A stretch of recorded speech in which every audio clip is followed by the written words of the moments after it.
If Trump chooses peace as a weapon, then Putin uses weapons to convey a message of peace.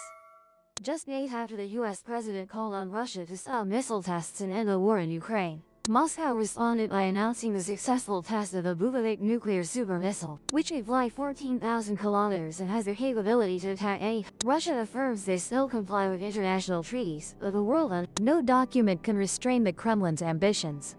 When Putin talks about strategic stability while launching a nuclear-powered missile, people are forced to question whether he is truly seeking peace or opening the curtain for a new nuclear arms race, where Russia wants to rewrite global rules.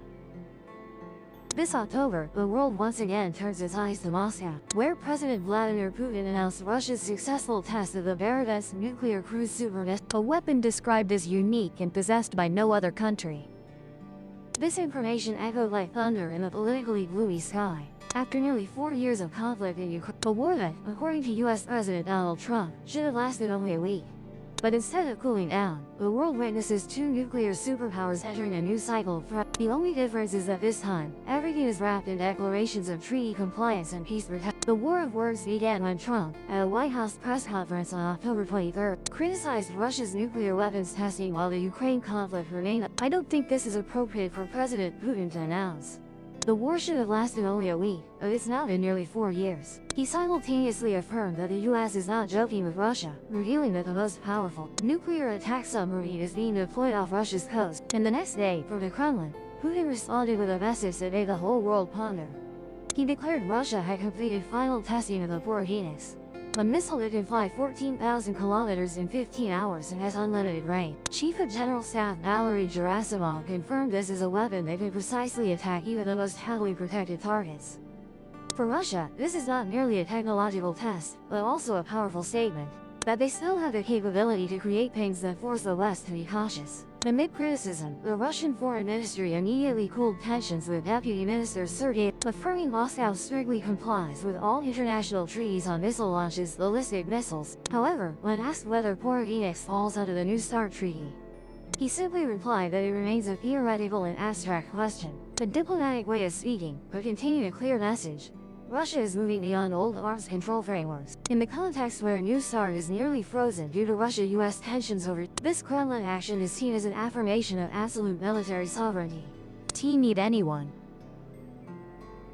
Conversely, Washington views this as a sign of a new generation arms race, where old limits on warheads, range, and defense are all being challenged. But what the world cares about most isn't the technical specifications of Porogenix, but the real message Putin wants to send. Is Russia declaring they no longer believe in the old strategic stability model with the West? Or is this the Kremlin's way of demonstrating strength to force the US and NATO back to negotiations from a weaker position?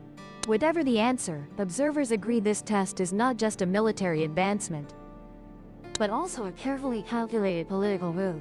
A reminder that, despite isolation and sanctions, Russia still holds cards the world has never seen. And amid talk of peace and treaties, people still clearly feel the chill of an unwanted era, where peace is guaranteed by missiles that can fly endlessly.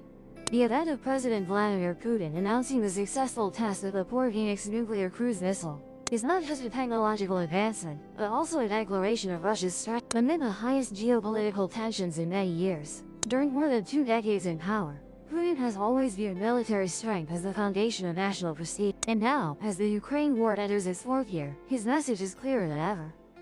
Russia remains capable of challenging the Western established order. According to international sources, Poseidon is one of 6 superweapons that Putin first announced in 2018.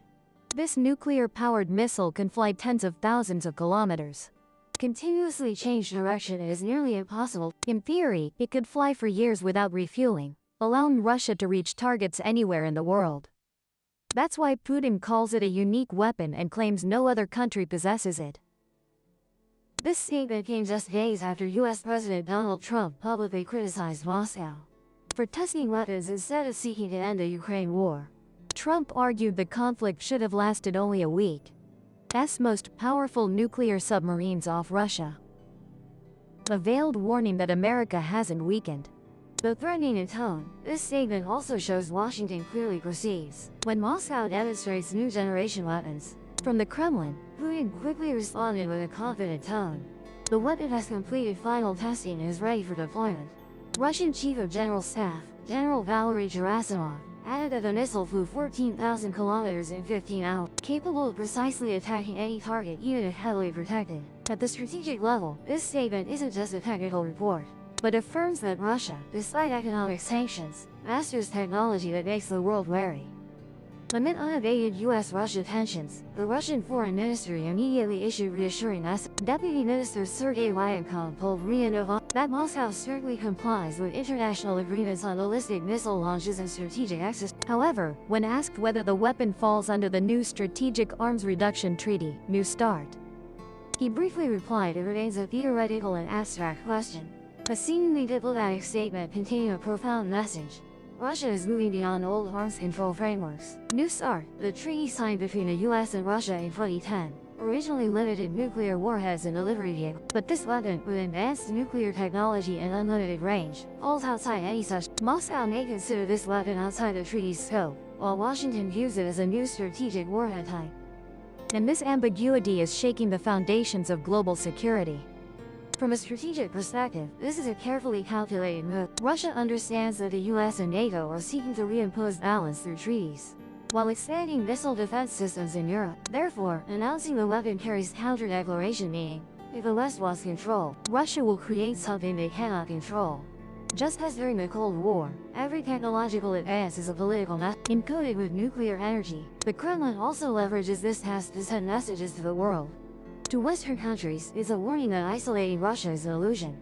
To partners in Asia, the Middle East and Africa, this is evidence that Moscow remains an independent power, not subject to Washington's influence. And to the Russian people, the weapon symbolizes national pride, demonstrating that despite sanctions and isolation, Russia hasn't surrendered. Experts assess the weapon isn't merely combat equipment, but a political tool for Putin to consolidate his domestic and international position. Over the past decade, Russia has witnessed the collapse of numerous arms control treaties.